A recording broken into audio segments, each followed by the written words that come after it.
The red paint splattered across Naomi's white wedding dress looked exactly like blood. "Get in the car, now!" The voice came from behind her, urgent and commanding. Strong hands gripped her shoulders, spinning her toward a black sedan idling at the curb. "What's happening? Who are you?" Naomi tried to pull away, but the man was already pushing her into the backseat. "Explanations later. Survival now." He slammed the door and jumped into the driver's seat. The car peeled away from the church just as Naomi heard the first gunshot crack through the air behind them. She twisted in her seat, looking back through the rear window. The small chapel where she'd just married two men she'd never met was erupting in chaos. People were screaming, running, diving for cover. More red paint, or was it actually blood this time, was spreading across the white steps. "What the hell is going on?" Naomi screamed. "Who's shooting? Why are they shooting?" "Because you just became the most valuable target in Seoul," the driver said, his eyes meeting hers in the rearview mirror. "And the most dangerous woman in this city doesn't even know it yet." But this story doesn't start with paint that looks like blood or bullets flying at a wedding. It starts 3 weeks earlier, in a hospital room that smelled like disinfectant and desperation. Naomi Williams sat beside her sister's bed, holding Zoe's hand while machines beeped steadily in the background. Zoe was only 19, brilliant, full of life, with a scholarship to study engineering at MIT. She should have been packing for her freshman year. Instead, she was dying of a rare kidney disease that required a transplant her family couldn't afford. "The transplant will cost $400,000, the doctor had said with the kind of clinical detachment that came from delivering bad news too many times. "Without it, she has maybe 6 months. With dialysis, perhaps a year." Naomi's mother had already sold everything they owned. Their house was gone, remortgaged and lost. Her father had died 2 years ago in a construction accident, leaving them with nothing but debt. Naomi had dropped out of college to work 3 jobs, but it wasn't enough. It would never be enough. "I'm sorry," Zoe whispered, tears streaming down her pale face. "I'm so sorry you have to watch me die." "You're not dying," Naomi said fiercely, squeezing her sister's hand. "I won't let you. I'll find a way, I promise." She'd meant it when she said it. She just hadn't expected the way to find her. The lawyer appeared in the hospital cafeteria the next morning. Expensive suit, leather briefcase, the kind of man who didn't belong in a place where people counted pennies for coffee. He sat down across from Naomi without asking permission. "Miss Williams, my name is James Park, and I represent the Kang family. They have a proposition that could solve all your financial problems." Naomi had looked up from her terrible hospital coffee, exhaustion making her suspicious. "Is this some kind of scam? Because I don't have money to steal." "I know, that's precisely why the Kang family chose you." He slid a folder across the table. "Inside is a contract. Read it carefully. If you agree to the terms, your sister will have her transplant within 48 hours. Your mother's debts will be cleared, and you'll receive $750,000 at the end of 1 year. Naomi's hands shook as she opened the folder. The first page was simple enough, standard legal language, but when she got to page 3, her vision blurred. "You want me to marry 2 men, both of them, at the same time." "Twin brothers," James Park confirmed. "Heirs to one of Korea's most prominent business families. Their grandfather is dying. His final wish is to see his grandsons married before he passes. Due to certain family complications and traditions, both brothers must marry the same woman. It's unusual, but completely legal under specific Korean family law provisions." "This is insane," Naomi said, pushing the folder back. "People don't actually do this." "Desperate people do impossible things," James Park said quietly. "You're desperate. The Kang brothers need a wife. It's a business transaction. 1 year of marriage. Discretion required. Complete financial security for you and your family. After the year ends, you can walk away with your money or renegotiate terms. Your choice." "Why me? Why not some Korean woman who actually speaks the language and understands the culture?" "Because Korean women from appropriate families would demand too much. They'd want real power, real position, permanent commitment. The brothers need someone who will fulfill the contract and leave quietly when it ends. Someone without connections who could complicate things. And frankly, someone desperate enough to agree. It should have insulted her. Instead, it just felt honest. "What do they get out of this?" Naomi asked. "Besides satisfying their dying grandfather."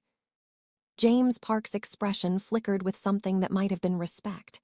"Smart question. The brothers inherit a $50 billion empire when their grandfather dies, but only if they're married.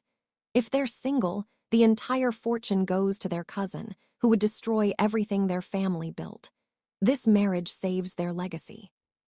And all I have to do is pretend to be their wife for a year." Not pretend, the marriage must be legally legitimate, consummated, verified. The grandfather is old and traditional. He'll be watching. Heat flooded Naomi's face. "Consummated? You mean I have to sleep with them?" "The contract requires the marriage to be authentic in every aspect. What happens privately between you and your husbands is your business. But yes, there are requirements." Naomi thought about Zoe, pale and dying in that hospital bed. About her mother, drowning in debt, working herself to death. About the future that was slipping away from all of them like water through fingers. "If I sign this, Zoe gets her transplant immediately. Within 48 hours, I have surgeons on standby. And if I refuse, then I find another desperate woman, and your sister dies while you watch. Those are your options, Miss Williams. Choose." Naomi signed the contract. 2 weeks later, she stood in a small private chapel in Seoul, wearing a white dress she'd never seen before, facing two men who looked exactly alike. Both tall, both handsome in that sharp-featured way that made her nervous. Both watching her with expressions she couldn't read. The ceremony was brief, clinical. A judge officiating, James Park as witness, an elderly man in a wheelchair who must have been the grandfather watching with sharp eyes that missed nothing. "Do you, Naomi Williams, take Jae-sung Kang as your lawfully wedded husband?" "I do." "Do you, Naomi Williams, take Minho Kang as your lawfully wedded husband?" "I do." 2 rings slipped onto her finger, 2 hands holding hers. 2 vows spoken in Korean she didn't understand, but that sounded like promises or warnings. Then they were married, to both of them. Legally, impossibly, terrifyingly married. The grandfather had smiled, said something in rapid Korean that made both brothers stiffen, then been wheeled away by nurses. "What did he say?" Naomi asked. "He said we have 1 week to consummate the marriage," Jae-sung answered, his voice flat. "His doctor will verify it. If we fail, the contract is void." "Verify it how?" Naomi demanded, horror creeping up her spine. "Medical examination," Minho said quietly. "I know it's invasive and archaic, but it's required. You signed agreeing to it." "I didn't read every detail," Naomi whispered. "We know," Jae-sung said. "That's why we're giving you time to adjust. But understand this, Naomi. By the end of this week, one way or another, you'll no longer be a virgin. That's not negotiable." Before Naomi could respond, before she could process what they just said, the church windows exploded inward. Glass shattered everywhere. Someone was screaming, and red paint or blood or something was spraying across her white dress. That's when the stranger had grabbed her, thrown her in the car, and driven away from her wedding at high speed. Now, sitting in the backseat of this speeding sedan, Naomi finally found her voice again. "Who are you? Where are you taking me? What's happening?" The driver pulled off his cap, and Naomi recognized him. One of the security guards from the church. "My name is D1. I work for the Kang family. That attack at your wedding wasn't random. Someone just declared war on your husbands, and you're caught in the middle." "War? What are you talking about? The Kangs are a business family." D1's laugh was bitter. "Is that what they told you? That they're just businessmen?" "Yes, James Park said they inherit a business empire." "They do, an empire built on organized crime. The Kang family controls half of Seoul's underground. Gambling, smuggling, protection rackets, you name it. Your husbands aren't businessmen, Naomi. They're gangsters. And you just married into the most dangerous family in Korea. The world tilted. Naomi felt sick. That's not possible. The lawyer said it was legitimate business. It's legitimate the way blood money becomes clean after enough time passes, D1 said. The Kang family has politicians, judges, police in their pockets. They're untouchable. But that doesn't mean they don't have enemies. Who attacked the wedding? Probably the Choi family. They're rivals who have been trying to take Kang territory for years. Your marriage gave them an opening. How does my marriage give them anything? D1 met her eyes in the mirror. Because the contract your husband signed with you has a clause. If you die before the year ends, they don't inherit. Everything goes to their cousin, who's already been bought by the Choi family. Kill you, and they take down the entire Kang empire. Naomi's breathing became shallow, rapid. They're going to kill me. They're going to try. My job is to make sure they fail. Why would you help me? You don't even know me. I know Min-ho, D1 said quietly. He saved my life 5 years ago. I owe him everything. If keeping you alive keeps him safe, then that's what I'll do. They drove in silence for 10 minutes before Naomi asked, Where are my husbands? Safe house, different location. Can't risk having all 3 of you in one place. So I'm alone. You're with me, that's not alone. The safe house was an apartment in Gangnam, expensive but anonymous. D1 swept through it with professional efficiency, checking doors, windows, exits. You stay here. Don't go out, don't call anyone. I'll bring food. Min-ho and Jae-sung will come when it's safe. When will that be? When the Choi family is dealt with. Could be days, could be weeks. I can't just hide here for weeks. You can or you can die, D1 said bluntly. Your choice. He left, and Naomi was alone in a strange apartment in a foreign country, married to 2 men she didn't know, hunted by gangsters who wanted her dead. She called Zoe. Her sister answered on the first ring. Naomi, oh my God, we heard about the attack on the news. Are you okay? I'm fine. How are you feeling? Amazing. The transplant worked perfectly. The doctors say I'll be back to normal in a few months. Mom's crying happy tears every 5 minutes. We can't believe you did this for us. Naomi closed her eyes. I'd do anything for you, Zoe. You know that. I know, but marrying 2 strangers, that's beyond anything. Are they treating you okay? Yeah, Naomi lied. Everything's fine. They talked for a few more minutes before Naomi hung up. Everything's fine. What a joke. Nothing was fine. Nothing about this situation was remotely normal. She was married to gangsters, hunted by their enemies, trapped in a safe house, and in less than a week she'd have to sleep with one or both of them to satisfy a dying old man's traditional requirements. The door opened. Naomi spun around, heart pounding, expecting D1. Instead, she found herself facing Min-ho and Jae-sung, both still in their wedding suits, both looking exhausted and angry. You're alive, Min-ho said, relief obvious in his voice. D1 said he got you out safely, but I needed to see for myself. What happened at the church? Naomi demanded. Who attacked us? The Choi family, Jae-sung said, his voice cold. They planted shooters in the building, would have killed you if D1 hadn't been watching. He said you're gangsters, that your family controls organized crime in Seoul. Is that true? The brothers exchanged glances, then Min-ho nodded. Yes, it's true. The lawyer lied to me. He said you were businessmen. We are businessmen, Jae-sung corrected. We're just not legal ones. Our family built an empire over 3 generations. Started with protection rackets in Busan, expanded to gambling, smuggling, legitimate businesses that clean the money. We control territory, operations, people. That makes us businessmen, just not the kind you're used to. You should have told me the truth, Naomi said, anger cutting through fear. I had a right to know what I was signing up for. Would you have signed if we'd told you? Min-ho asked quietly.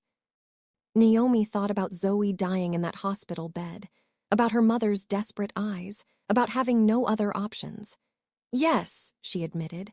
I would have signed anyway, but I still deserved to know. You're right, Min-ho said. And we're sorry, But there's no time for apologies now. The Choi family knows you exist. They know killing you destroys our inheritance. That makes you the most valuable target in Seoul. D1 explained that. What I don't understand is why anyone cares about your grandfather's will. Can't you just take over the business without his permission? Korean inheritance law is complicated, Jae-sung explained. Our grandfather built everything, so legally it's all in his name. When he dies, it transfers according to his will. He's old-fashioned, traditional. He believes unmarried men can't lead a family business. So the will says if we're single when he dies, everything goes to our cousin. And your cousin is working with the Choi family. Has been for years, Minho confirmed. He's weak, easy to manipulate. If he inherits, he'll sell our family's legacy piece by piece to pay his gambling debts. Everything our grandfather built will be destroyed. So you married me to save your empire. We married you to save our family, Minho corrected gently. There's a difference. Is there? Naomi challenged. Because from where I'm standing, I'm just a tool, a means to an end. You're our wife, Jae-sung said firmly. That makes you family, we protect family. By lying to me, by putting me in danger. By doing whatever it takes to keep you alive, Minho said, including telling you truths we would have preferred to keep hidden. Naomi sank onto the couch, exhaustion crashing over her. This is insane, all of it. I should never have signed that contract. But you did, Jae-sung said, not unkindly. And now we're all committed, for better or worse. Speaking of commitment, Minho added carefully, we need to discuss the consummation requirement. Heat flooded Naomi's face. Can we not do this right now? I almost died at my wedding. I found out my husbands are criminals. I'm being hunted by gangsters. Sex is pretty low on my priority list. It's not about sex, Jae-sung said. It's about legitimacy. Our grandfather's doctor is coming in 5 days to verify the marriage has been consummated. If we can't prove it, the contract is void. Your sister's transplant gets reversed. Your family's debts get reinstated. Everything you sacrificed for disappears. They can't reverse a transplant, Naomi protested. They can charge your mother for it, Minho said quietly. $400,000 she doesn't have. They'll destroy your family financially and legally. You signed a contract, Naomi. It has penalties if you don't fulfill the terms. Naomi felt tears burning. This was a trap, an impossible situation with no good choices. I need time, I need to think. You have 3 days, Jae-sung said. After that, the decision gets made for you, not by force. We're not rapists. But you'll have to choose which of us you prefer or if you want both of us involved. Those are your options. How is that not force? Naomi demanded. You're threatening my family if I don't sleep with you. That's coercion. It's the contract you signed, Minho said. We didn't write it. Our grandfather did. We're following his terms just like you are. I hate this, Naomi whispered. I hate all of this.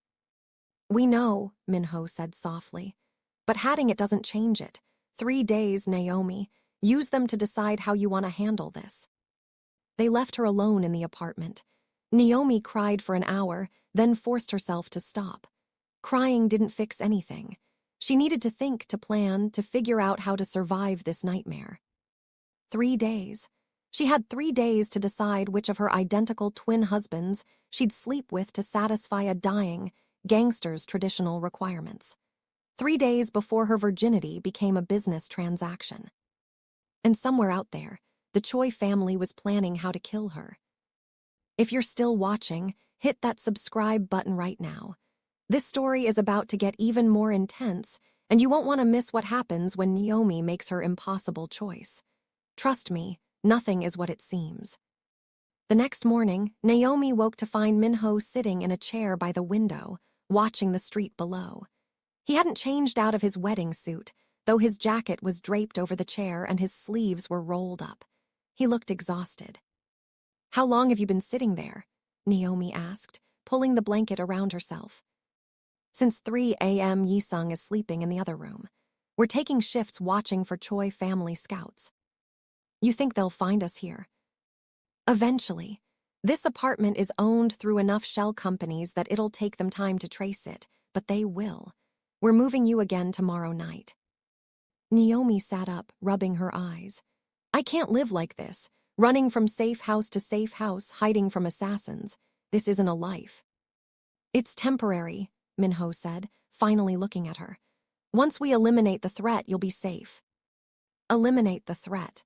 You mean kill the people trying to kill me? Yes. The bluntness shouldn't have surprised her, but it did. You talk about murder like it's ordering coffee.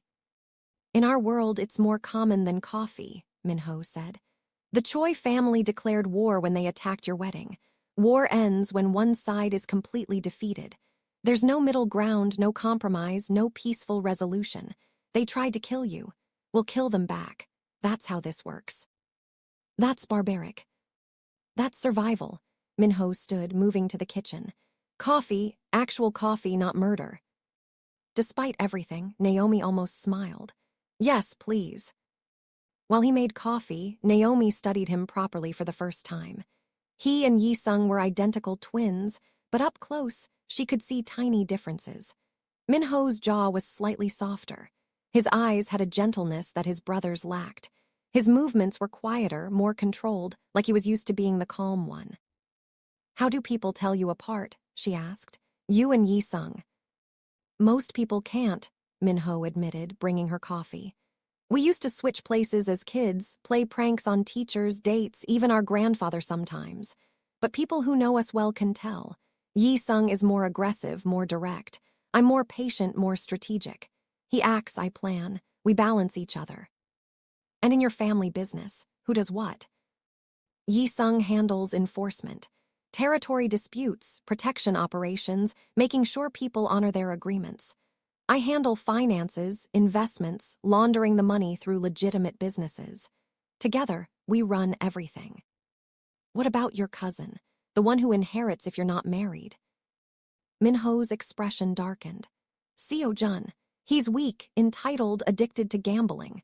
Our grandfather despises him, but he's still family. Korean tradition says family inheritance goes to male heirs. If we weren't married when grandfather dies, Seo-jun gets everything by default. And he'd sell it all to pay his debts. Within 6 months, the Choi family has been bankrolling his gambling habit for years, building up leverage. The moment he inherits, they own him, which means they own everything our family built. So I'm the key to stopping that. You're the key to everything, Minho said quietly. More than you know. Before Naomi could ask what he meant, the apartment door opened. Jae-sung walked in carrying bags of food, his eyes immediately finding Naomi. You're awake. Good. We need to talk about security protocols. For the next hour, Jae-sung explained rules Naomi had to follow. Never go near windows during daylight. Never use her real name in public. Never contact anyone from her old life without clearance. Never leave the apartment without D1 or one of the brothers. I'm a prisoner, Naomi said flatly. You're protected, Jae-sung corrected. There's a difference. Is there? Because from where I'm sitting, being locked in this apartment feels a lot like being in jail. Jail doesn't have people actively trying to murder you, Jae-sung said. This does. Would you prefer we let you wander Seoul freely and see how long you survive? I'd prefer you'd told me the truth before I signed the contract. Would it have changed your decision? Jae-sung challenged.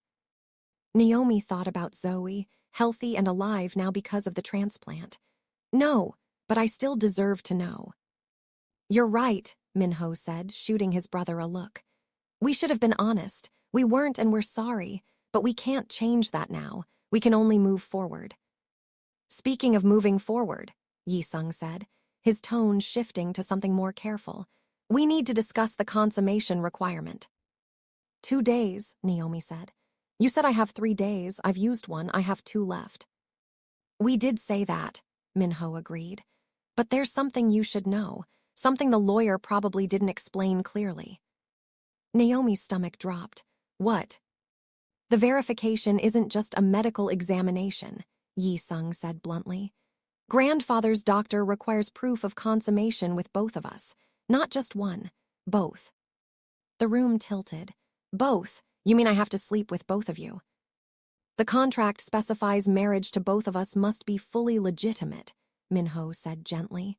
That means consummation with both. It's archaic and invasive, but it's what grandfather demands. That's not possible, Naomi whispered. I can't. I've never even been with one person, let alone two. This is insane. We know, Minho said, and we're not going to force you, but you need to understand what's at stake. If the marriage isn't properly consummated with both of us within the week, the contract is void. Everything you sacrificed for disappears. Then let it disappear, Naomi said desperately. I'll find another way to help my family. There has to be another option. There isn't, Jae-sung said flatly. You signed a legally binding contract. The penalties for breaking it are severe. Your family would be financially destroyed. Your sister's transplant would be considered fraud. Your mother would face criminal charges. Is that what you want?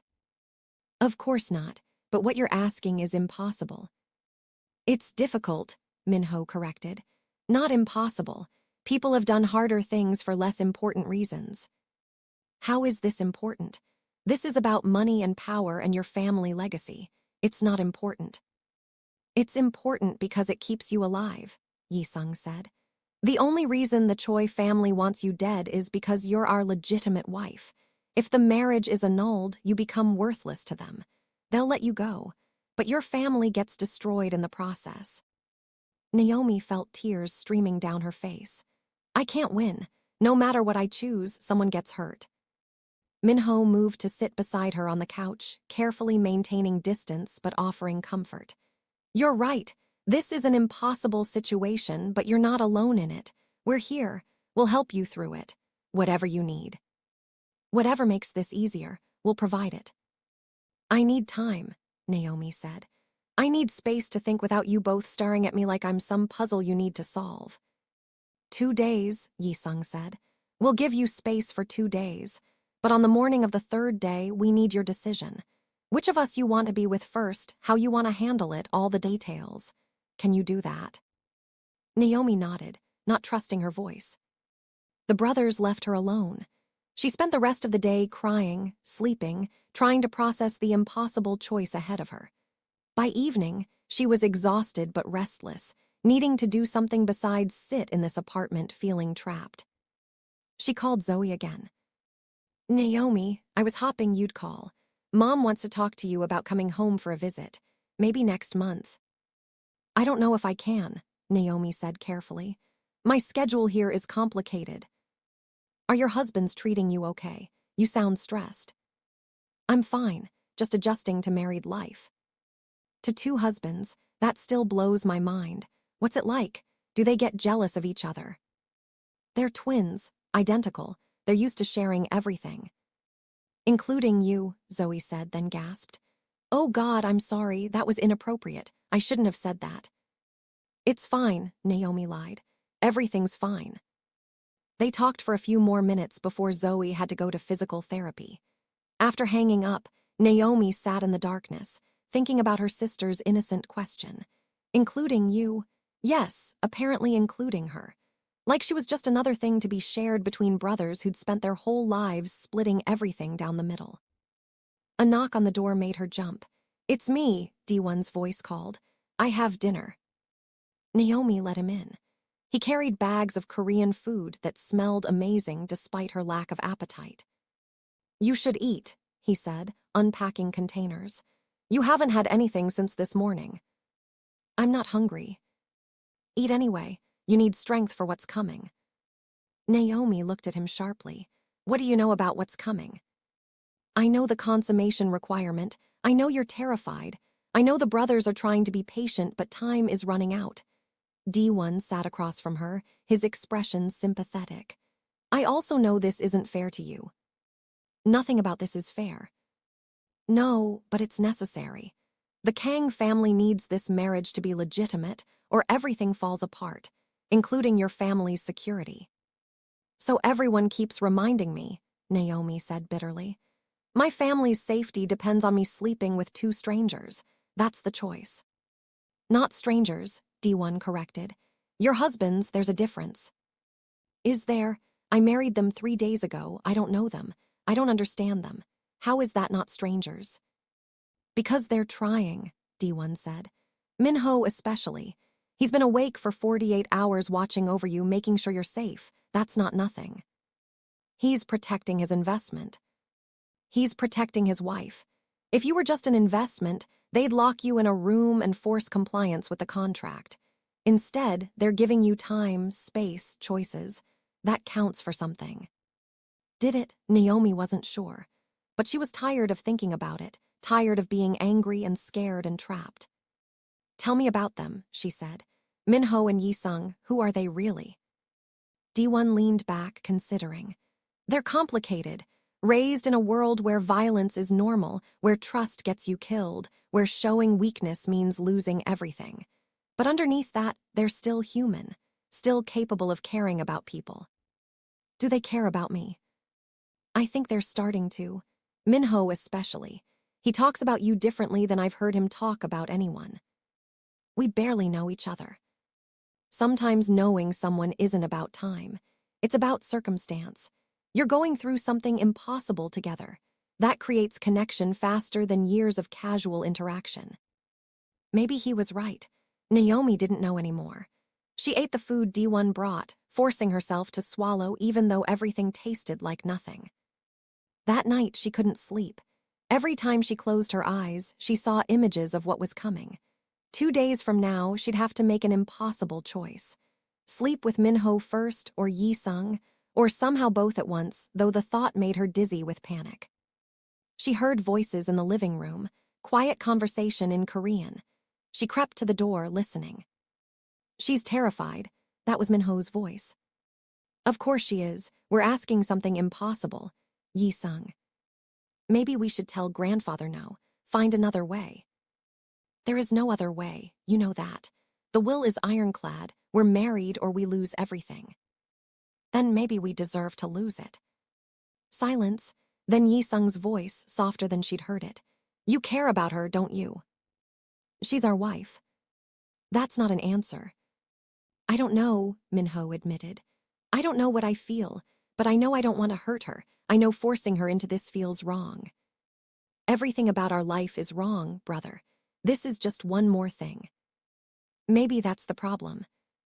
Naomi pulled back from the door, her heart racing. Minho didn't want to force her. That had to mean something, but it didn't change the reality. 2 days from now, she'd still have to make an impossible choice. She climbed back into bed, staring at the ceiling until dawn. The next day passed in a blur. The brothers gave her space like they'd promised, but she could feel them nearby, watching, waiting. D1 brought meals she barely touched. The apartment felt smaller with each passing hour. By evening, Naomi had made a decision. Not about who she'd sleep with first, but about something more important. She needed to understand these men before she gave them anything. Needed to see them as human beings, not just dangerous strangers she'd married for money. She found Minho in the kitchen, making tea. Can we talk? Of course. He poured 2 cups, his movements careful and precise. Tell me about your family. Your real family, not the business. I want to understand where you came from. Minho was quiet for a long moment. Then he began to speak. Our mother died when we were 12. Cancer. Our father was already deep in the organization by then, too busy running operations to raise twin boys. So grandfather raised us, taught us everything. How to fight, how to negotiate, how to kill when necessary, how to survive in a world that wants you dead. That sounds lonely. It was. We only had each other. Jae-sung and me against the world. That's why we're so close. Why we do everything together. We had to. No one else understood. Is that why you both have to marry the same woman? Because you do everything together? Partially, but also because Korean inheritance law is complicated. The business can't be split between us without causing legal problems. It has to go to one heir. But grandfather didn't want us to fight over it, didn't want to choose favorites. So he mandated we both marry the same woman. That way, we both inherit equally through the marriage. I'm not a person to you, Naomi said quietly. I'm a legal mechanism. You were, Minho admitted. When we first saw your file, that's all you were. a woman desperate enough to agree to an insane contract. But then I met you and you were real, scared but brave, angry but still kind, human. And now I don't know what you are, except important, more important than I expected. Naomi's breath caught. Important how? Before Minho could answer, the window exploded inward. Glass shattered everywhere. Something metal clattered across the floor. Smoke began pouring from it. Gas, Minho grabbed Naomi, pulling her toward the door. They found us, we have to move now. They burst into the living room just as the front door splintered open. Men in black masks poured through, guns raised. Jae-sung appeared from the other bedroom, firing a pistol Naomi hadn't known he had. 2 masked men dropped. Back exit, Jae-sung shouted. Go.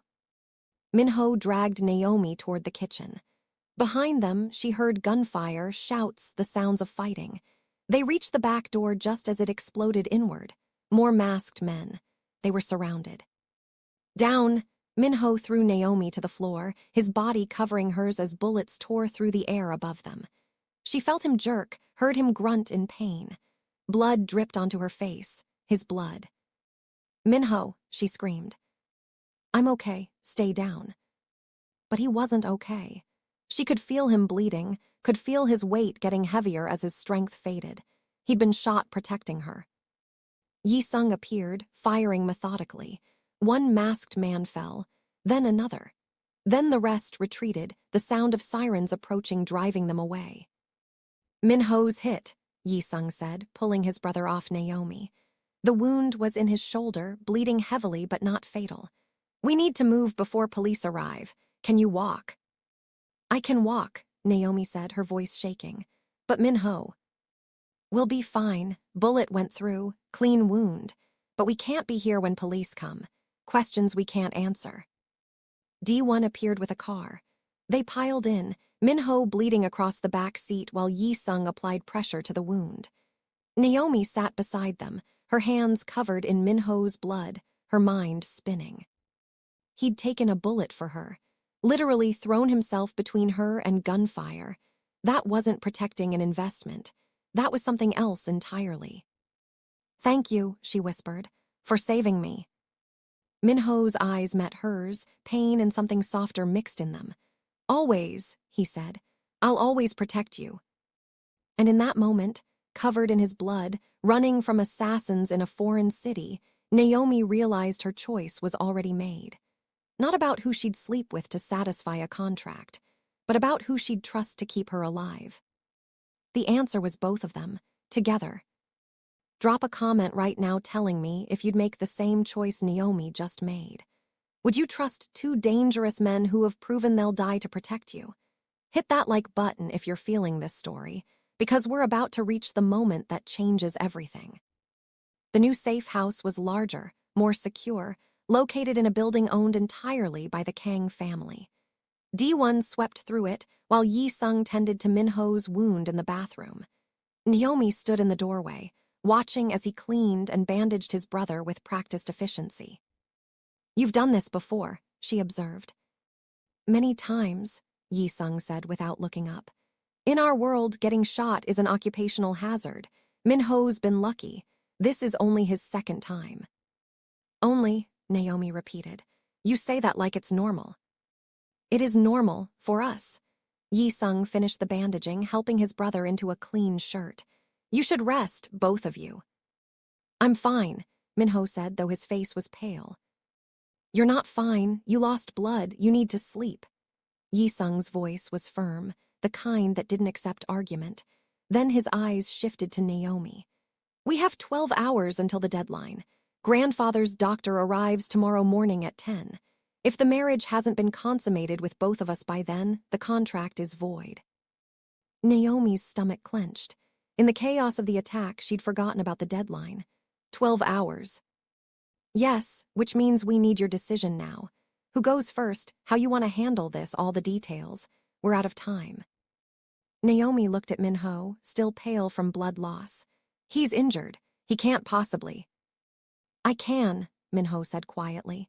If you choose me first, I can. The wound isn't that serious. That's insane. You were shot 4 hours ago. I've done harder things in worse condition, Minho said. This is important, more important than a shoulder wound. Naomi felt something crack inside her.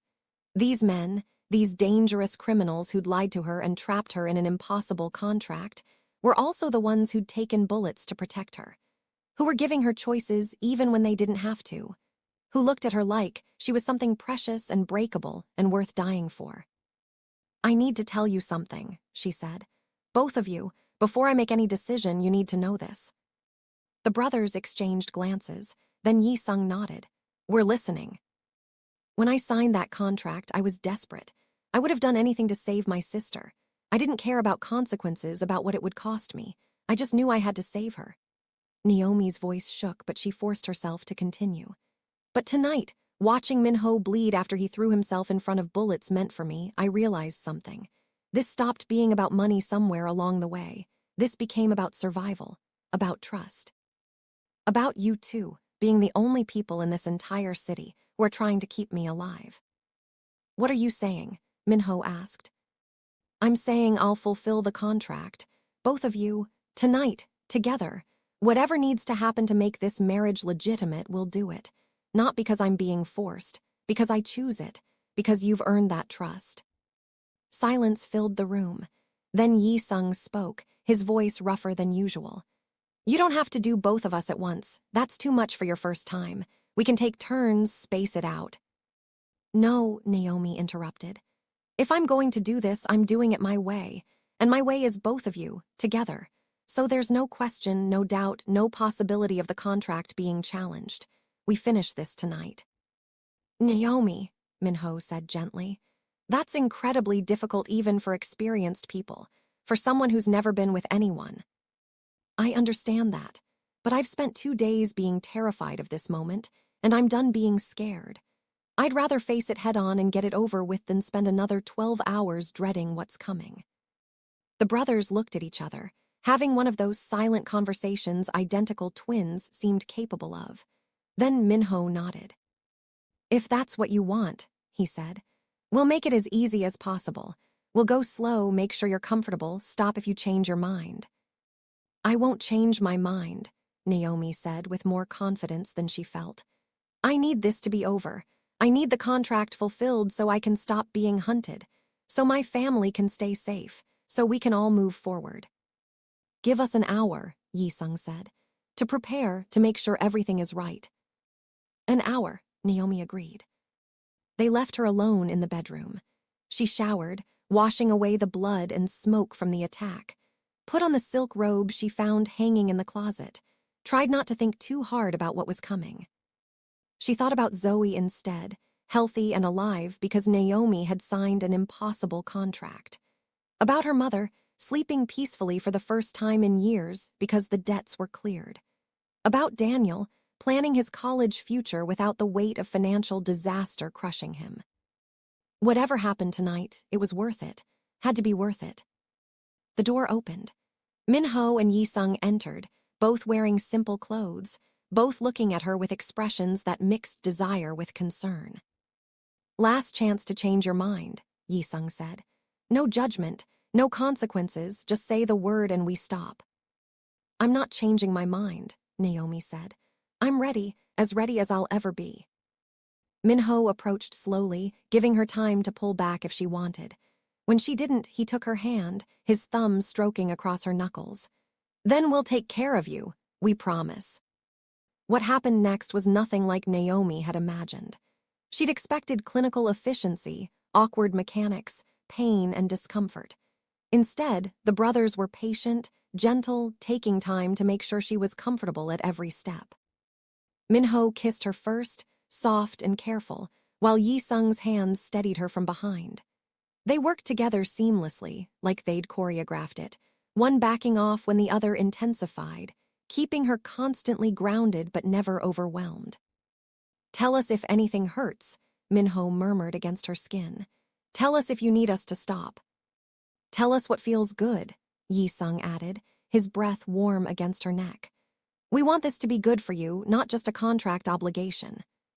They learned her responses, her preferences, What made her gasp and what made her pull away? They adjusted constantly, communicating in quiet Korean she didn't understand but could feel the meaning of. When it came time for the actual consummation, Min-ho went first. "Because I'm already injured," he said with a slight smile. "Might as well collect all the damage in one night." He was careful, so careful, entering her slowly while Jae-sung held her steady, murmuring reassurances in Korean. There was pain, sharp and bright, but it faded faster than she'd expected. And when Min-ho began to move, slowly, watching her face for signs of discomfort, something shifted. The pain transformed into pressure, then into something that wasn't quite pleasure but wasn't entirely unpleasant either. "Breathe," Jae-sung said softly. "Just breathe through it." She did, and gradually, impossibly, her body began to respond.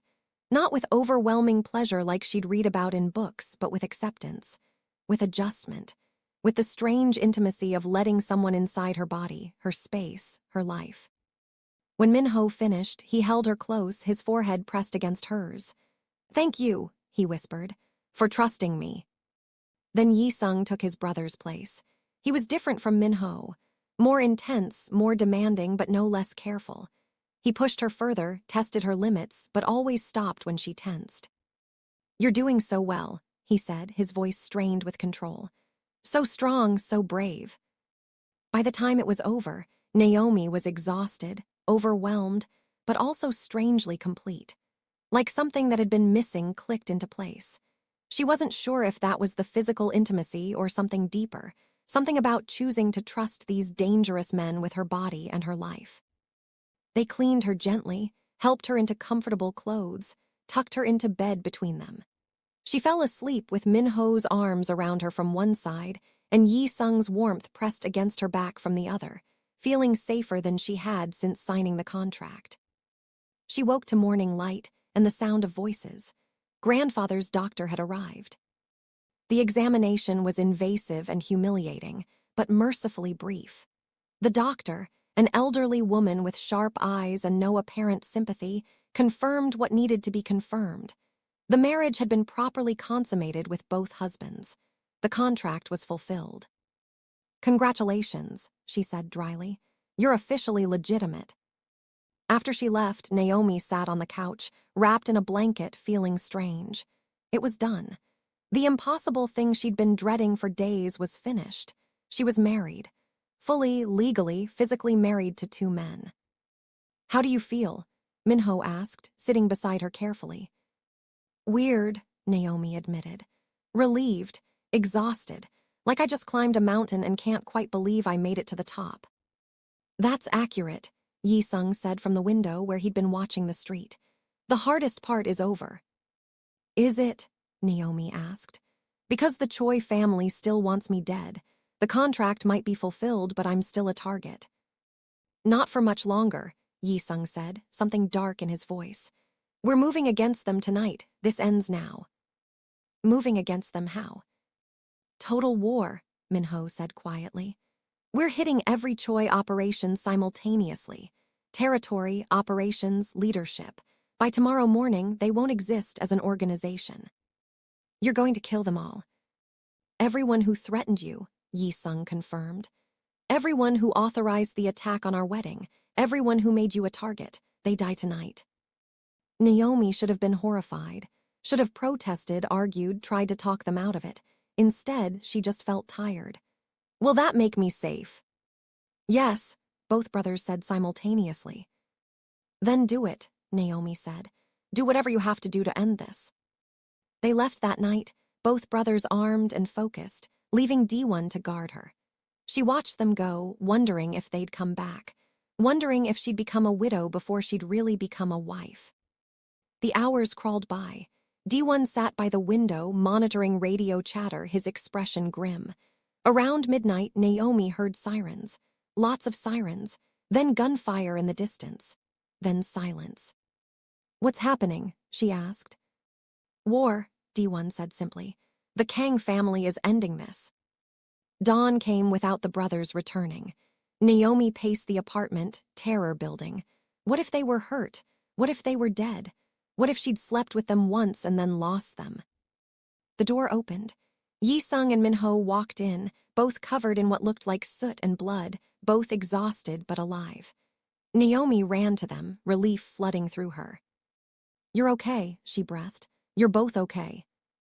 "It's done," Minho said, holding her tight. "The Choi family is finished. You're safe now." "How many?" Naomi asked, not sure she wanted to know. 23, Jae-sung said flatly. "All directly involved in the organization. No civilians, no collateral damage, clean operation." 23 people dead, because they'd threatened her, because the Kang brothers protected what was theirs. "I should feel worse about this," Naomi said. "I should be horrified that people died because of me." "They didn't die because of you," Minho corrected gently. "They died because they declared war on our family. Your family now. We protect family." Family? The word settled over Naomi like a weight and a comfort simultaneously. She was family now, for better or worse. 3 months later, Naomi sat beside grandfather's bed, holding his hand while he struggled to breathe. The old man was finally dying, his body giving out after 92 years of refusing to quit. "You," he rasped in heavily accented English. "Girl, come closer." Naomi leaned in. Grandfather's grip tightened on her hand. "My grandsons, they treat you well." "Yes," Naomi said. "They treat me very well." "Good, I chose correctly. Knew you would be strong, knew you would survive their world." His eyes, still sharp despite his dying body, locked on hers. "You love them."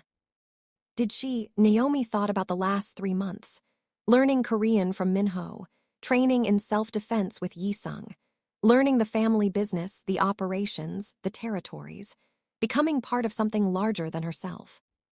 She thought about Minho's gentle hands when he held her at night, about Jae-sung's fierce protectiveness, about how they'd slowly, impossibly, become people she trusted, people she cared about, people she might actually love. "Yes," she said, "I think I do." Grandfather smiled. "Good. Contract says 1 year, but you stay longer, yes." "Yes," Naomi said, surprising herself with the certainty.